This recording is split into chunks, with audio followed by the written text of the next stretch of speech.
मित्रों, हिंदू सनातन धर्म में मनुष्य की शनि ग्रह दशा के दुष्प्रभाव को साढ़ेसाती कहा जाता है और इसी से प्रेरित होकर कितनी ही धार्मिक कहानियां लिखी गई हैं। मैं भी आज आप लोगों को आज एक ऐसी ही कहानी सुनाने जा रही हूँ। मुझे आशा है कि ये शनि की दृष्टि की कहानी आपको जरूर पसंद आएगी। अंत तक अवश्य सुनिए इस कहानी को। काजल नाम की एक लड़की अपने पति के साथ एक अपार्टमेंट में रहती थी। काजल का पति राहुल एक सॉफ्टवेयर कंपनी में टीम लीडर के पद पर था। राहुल बचपन से ही बहुत आध्यात्मिक था, लेकिन उसके उलट उसकी पत्नी काजल बिल्कुल नास्तिक थी। वह ज्यादातर रंगीन दुनिया में जीने की चाहत रखती थी, जिसे वह आज के हिसाब से सही समझती थी। हालांकि इस बात को लेकर दोनों के बीच में कभी भी कोई अनबन नहीं थी। दोनों अपने जीवन में बहुत खुश थे। उन दोनों में काफी प्यार था। एक दिन सुबह सुबह राहुल टीवी में धार्मिक कार्यक्रम देख रहा था, जिसमें साढ़ेसाती काल के बारे में बताया जा रहा था।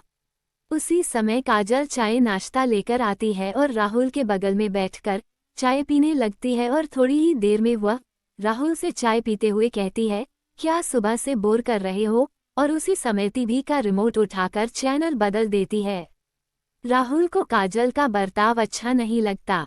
वह काजल से कहता है, क्या तुम साढ़ेसाती की महादशा के बारे में कुछ जानती हो, जो तुमने उसे बकवास समझ लिया?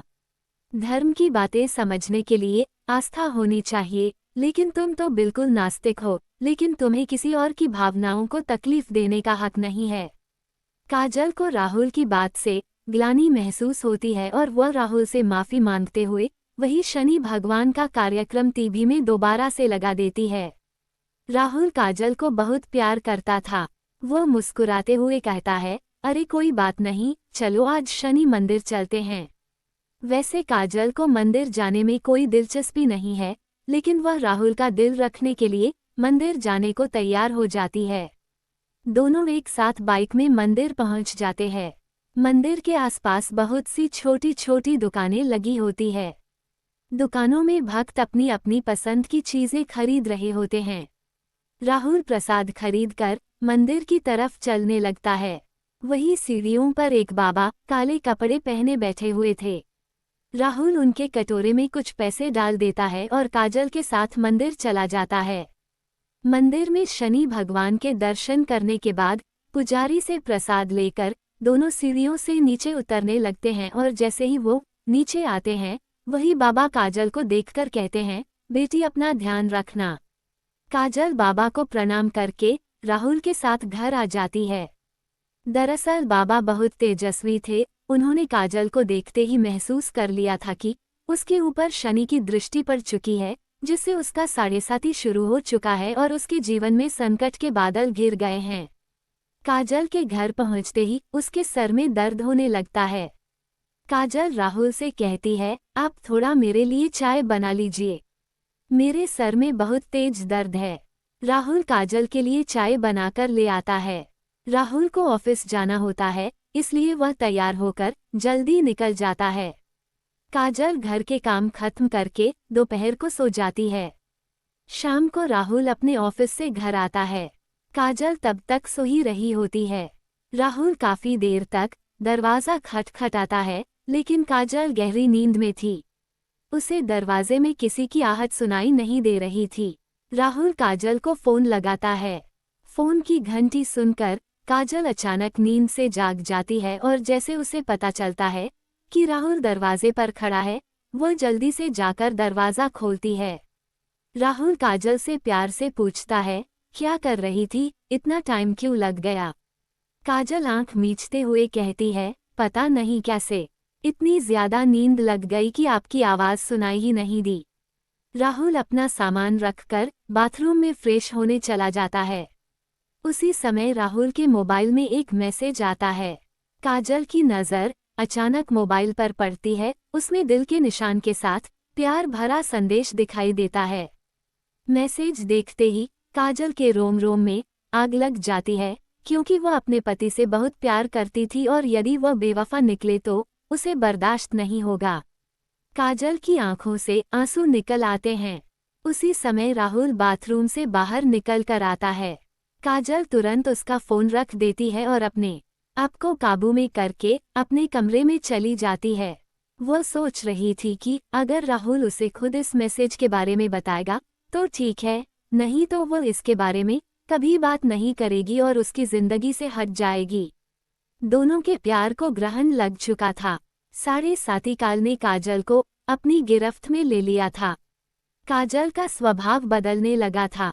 वो अपने पति पर शक करने लगती है, जिसके चलते उसके रिश्तों में दरार आ चुकी थी। कुछ दिनों के अंदर दोनों के बीच में झगड़े होने प्रारंभ हो जाते हैं। राहुल काजल को समझाने की बहुत कोशिश करता है, लेकिन काजल के दिमाग में वही मैसेज घूम रहा होता है।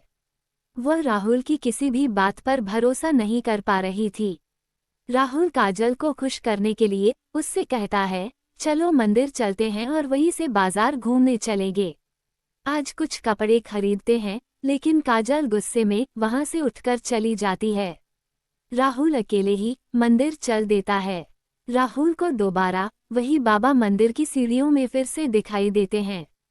वह राहुल को देखते ही उसे अपने पास बुलाते हैं। राहुल हाथ जोड़कर बाबा के सामने जाकर खड़ा हो जाता है। बाबा कहते हैं, बेटे तुम्हारे जीवन में संकट दिखाई दे रहा है। क्या तुम ठीक हो? राहुल कई दिनों से काजल से परेशान था। वह बाबा के सामने बैठकर अपनी समस्या बताने लगता है। हालांकि बाबा काजल के साढ़े साथी योग के बारे में पहले से परिचित थे, इसलिए वह राहुल को काजल के ऊपर आए हुए संकट के बारे में बता देते हैं और कष्ट से मुक्ति के लिए उपाय बताते हुए कहते हैं कि तुम्हारी पत्नी को शनि भगवान की विशेष पूजा करनी होगी, जिसके बाद वह सामान्य स्थिति में आ जाएगी। राहुल भगवान का दर्शन करने के बाद घर पहुंचते ही काजल से कहता है, आज मंदिर में वही बाबा जी मिले थे। उन्होंने बताया कि तुम्हारा साढ़े साथी योग चल रहा है, इसलिए तुम्हारे जीवन में चिंता बनी रहती है। तुम शनि भगवान की पूजा करो, उससे सब ठीक हो जाएगा। काजल अचानक राहुल से कहती है कि मेरी समस्या की वजह तो तुम हो। राहुल पूछता है, कैसे? लेकिन काजल बात को यहाँ वहाँ घुमा देती है। राहुल काजल को इस बार जोर देते हुए कहता है कि हर शनिवार को तुम शनि भगवान की पूजा शुरू कर दो, लेकिन काजल राहुल को मना कर देती है और गुस्से में कहती है, तुम मुझे किसी काम के लिए मजबूर मत करो। मैं इन सब बातों पर विश्वास नहीं करती। राहुल को समझ में नहीं आ रहा था कि वह अपनी पत्नी को शनि के प्रकोप से कैसे बचाए। वह दोबारा मंदिर की तरफ जाता है और बाबा को ढूंढने लगता है, लेकिन बाबा वहां से जा चुके होते हैं और अब वह अगले हफ्ते यानी अगले शनिवार ही यहाँ आएंगे। राहुल के पास तब तक का वक्त नहीं था, क्योंकि वह समझ चुका था कि अगर यह सब ठीक नहीं हुआ तो काजल और उसका रिश्ता टूट जाएगा। वह काजल से बहुत प्यार करता था। वह उसके बिना जीने की कल्पना भी नहीं कर सकता था। राहुल मंदिर में पुजारी जी से बाबा के बारे में जानकारी लेता है, लेकिन पुजारी जी को बाबा के बारे में कुछ पता नहीं था।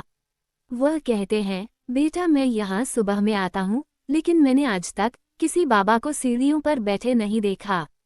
पता नहीं तुम किसकी बात कर रहे हो। राहुल को ताज्जुब होता है, क्योंकि वह 2 बार बाबा को मिल चुका था। वह शनि भगवान के सामने हाथ जोड़कर कहता है, प्रभु मुझे बाबा से मिलना है, और इतना कहते ही राहुल मंदिर से नीचे उतरने लगता है। अचानक सीढ़ियों में उसके सामने बाबा प्रकट हो जाते हैं और उसे एक शनि भगवान की मूर्ति देते हैं और कहते हैं, इसे अपने घर में रख लेना और इन्हें तेल से स्नान कराना, तुम्हारा कल्याण होगा। और इतना कहते ही बाबा अचानक राहुल के सामने से ओझल हो जाते हैं। राहुल समझ जाता है यह कोई साधारण बाबा नहीं, बल्कि कोई तेजस्वी आत्मा है।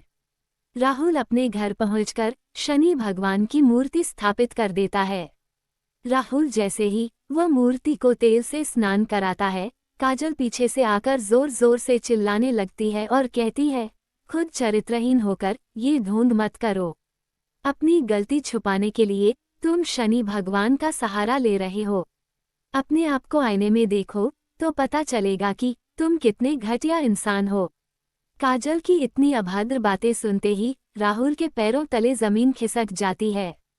उसने उम्मीद भी नहीं की थी कि काजल उससे कभी इस लहजे से बात करेगी। राहुल शांत स्वभाव का था। वह काजल को शांत करते हुए पूछता है, क्या हुआ काजल?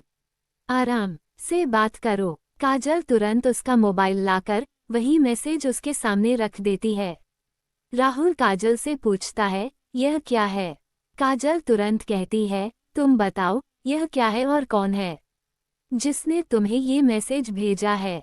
राहुल काजल की बात सुनकर मुस्कुराने लगता है और कहता है, अरे पागल, ये मैसेज उस लड़की ने मुझे नहीं भेजा था, बल्कि कंपनी में काम कर रहे मेरी टीम के एक लड़के ने उस लड़की को भेजा था और उस लड़की ने मुझसे उसकी शिकायत करने के लिए वह मैसेज मुझे फॉरवर्ड किया था।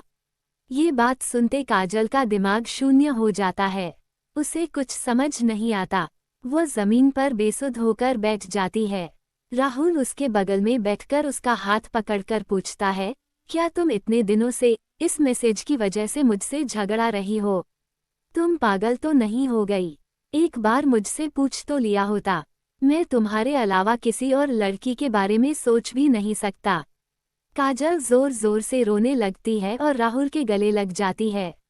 अनजाने में ही सही, लेकिन शनि भगवान की कृपा से काजल को साढ़ेसाती योग से छुटकारा मिल जाता है। दोनों के जीवन में फिर से खुशियां लौट आई थी। शनि भगवान के विराजमान होते ही दोनों के बीच झगड़े की वजह ही समाप्त हो चुकी थी और उनके जीवन में खुशियों ने फिर से दस्तक देना शुरू कर दिया था और दोनों के जीवन के कष्टों की समाप्ति के साथ ही धर्म की यह कथा समाप्त भी हो जाती है।